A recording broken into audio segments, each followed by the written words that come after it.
Média, la table de Knut. Tradition et créativité se rencontrent au café du Tramway où Samuel Bétard revisite les classiques portés par l'énergie chaleureuse de Mathilde Deschamps. Un lieu, une histoire et une cuisine pleine d'âme à découvrir à la table de Knut toute cette semaine. Exactement, un lieu plein d'âme, on l'a dit, avec des belles boiseries, avec des vitraux, avec une jolie terrasse aussi, avec des petits salons particuliers, on aura l'occasion d'y revenir. Mais parlons encore un petit peu de la cuisine. Donc, quelle était l'intention au niveau culinaire? Qu'est-ce que vous vouliez faire passer? C'est de la cuisine locale, c'est de la cuisine traditionnelle, comment est-ce qu'on peut la définir?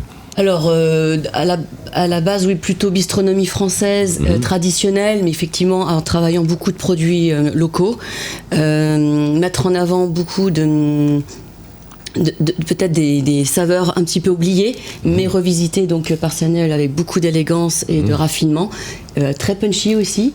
Et donc c'est ça ce qu'on souhaite mettre en avant, c'est que le client puisse être surpris à chaque bouchée et qu'il y ait des belles émotions. Et qu'on travaille sur tous les sens, il n'y a pas de secret. Quand on déguste une assiette, il faut que tous les sens soient là, en éveil. Et comme vous nous l'avez dit, Samuel, effectivement, quand on va au restaurant, il faut manger autre chose qu'à la maison. Donc, et alors vous, ces produits locaux, où est-ce que vous les trouvez? Comment est-ce que vous les sourcez? Comment est-ce que vous les mettez en scène?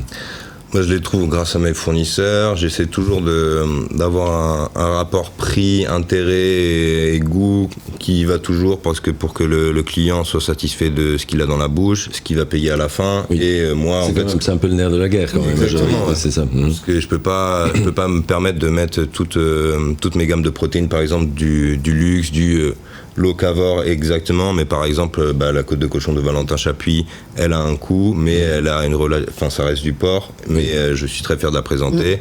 Mais après, j'essaie toujours d'être français, d'aller jamais partir à perpète sur le monde. Voilà, donc l'idée c'est pas d'avoir une cuisine fusion, on reste dans une belle tradition bien exécutée. Quand même fusion, mais au niveau des saveurs, d'essayer de faire découvrir. Mais je veux toujours qu'un client, quand il voit le menu, il y a quelque chose qu'il va reconnaître pour qu'il puisse dire « Ah, ça je connais, mais le truc qui est à côté, je ne connais pas. » Et du coup, il y a un peu de surprise. Voilà, exactement. Donc ça, j'aime bien les asperges, mais j'ai jamais mangé les asperges comme ça.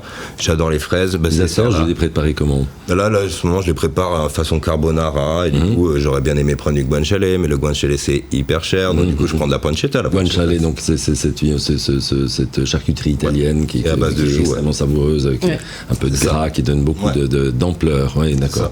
Donc, mais enfin, on reste sur une cuisine de grande saveur, qu'on se réjouit, que je conseille à tout le monde d'aller découvrir.